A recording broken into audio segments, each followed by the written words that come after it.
Good night, welcome to the live. As usual, I will start to let people know that I'm here so that we can get going at 6 o'clock. So, just doing that quickly.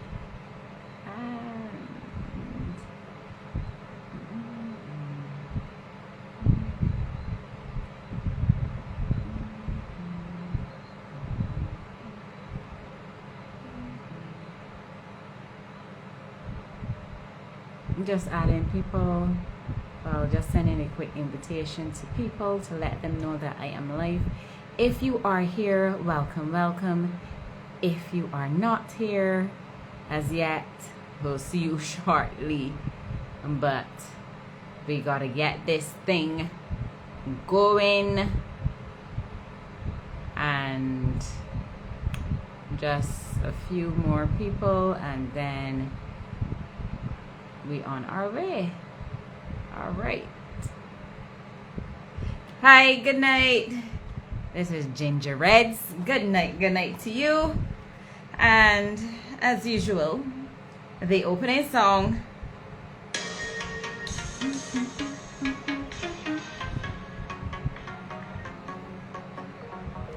Somebody wake me up if I'm dreaming, 'cause right now I'm feeling low and low. I think my heart is bleeding, the pain is not leaving, it won't let me go. Save my life without you. I hope you are good, Ginger Reds, and hopefully that you're going to stay around, because we're going to be talking about stress and perimenopause and how that impacts you. So can save my life. So we are here at 6 o'clock. Just gonna give about 2 more minutes and then I will just get rolling. So in the meantime, you can groove out to the music that's playing right now.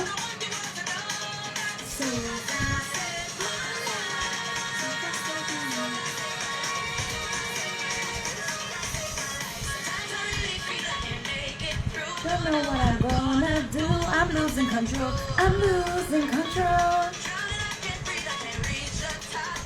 Like giving up my oxygen low, but then that's okay. Hello, TinyWiney_98.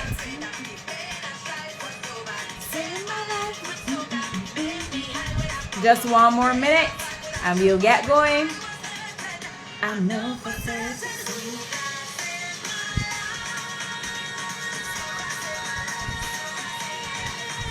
Hello, William Bro 344. Haven't seen you on these lives before, but hello to you.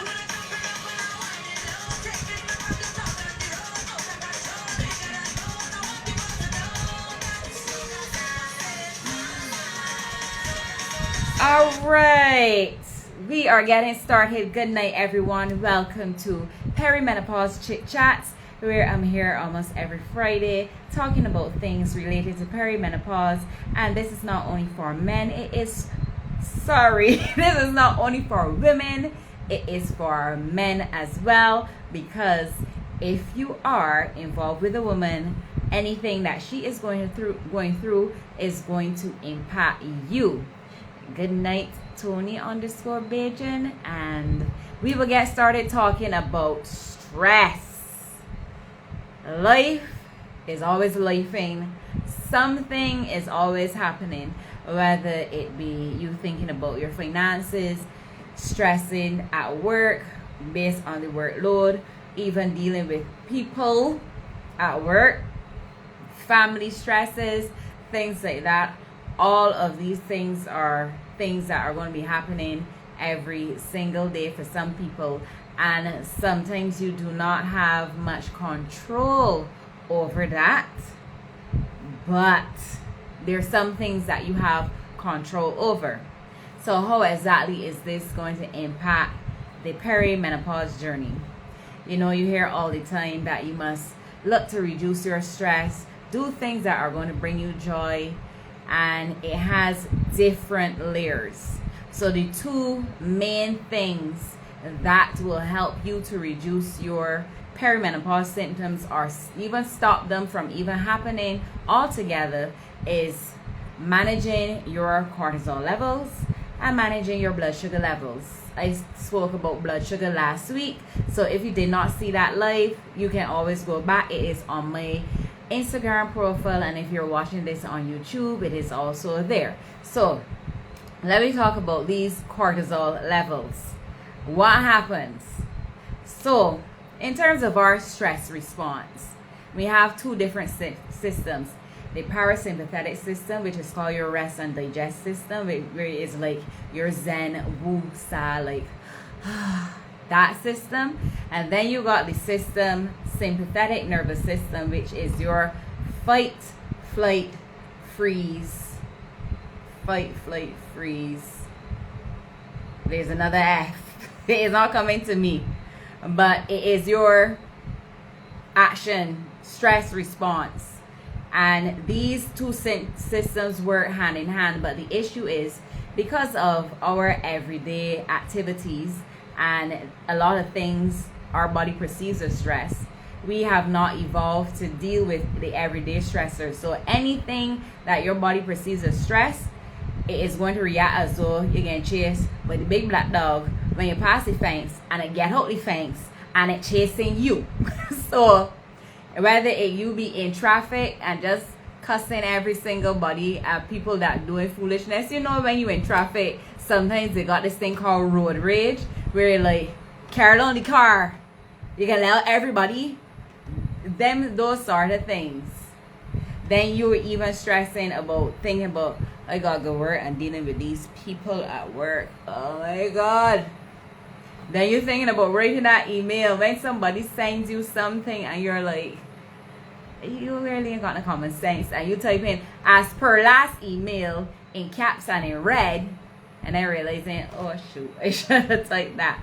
Those things, and even being constantly on a device, like your cell phone, you scrolling, where you think that is helping you to de-stress, that is overstimulation if you're always on your phone. Because if you think about it, most people get up in the morning, roll over, they might look at their phone. Then the period of time, if they have to go to work, they might not be on the phone, but some people just be still scrolling. And then if you're somebody that has a desk job, you're going to be exposed to the same blue light, just constantly being exposed. Then you come home, you watch TV, and then before you go in your bed, or if you're lying down in your bed, you're scrolling.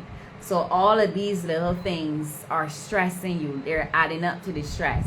And if you have to deal with family members, if you have toxic people in your life and you can't tell them no, they are also adding to your stress levels. So let me go back to this whole perimenopause thing. In our 20s, in our 30s, we as women, we have this lovely, one of the sister hormones. Well, we can talk about two of them. Estrogen helps you to buffer stress. The cortisol response. Progesterone to some extent as well. And the thing is, when women are going through perimenopause, those hormones are slowly declining. So you do not have the protective mechanism anymore. It was say like estrogen was that self-sacrificing hormone. So she will buffer some of the stresses, the raises in cortisol that you might be getting. But since she's heading out, we are more sensitive to stress. So that can look like mood swings.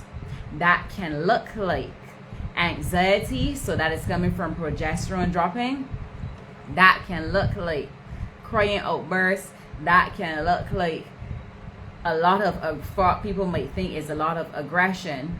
And those are some of the other symptoms that people don't really talk about, is the mental aspect of this whole transition.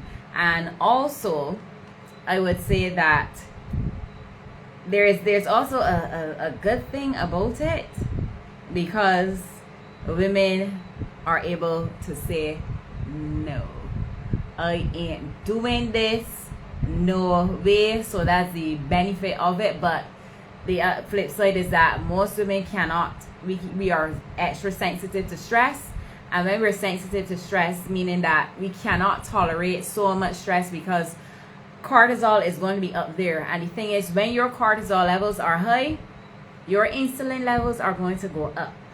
And when these two are chronically when these two are chronically inflated, you are going to get a lot of inflammation in your body. Some inflammation is going to lead to some of these perimenopause symptoms. When you have a lot of insulin in your body and you start to get resistant to that insulin, one of the side effects is weight gain. So once your cortisol levels are high, once you stress out, know that that sugar can be up too.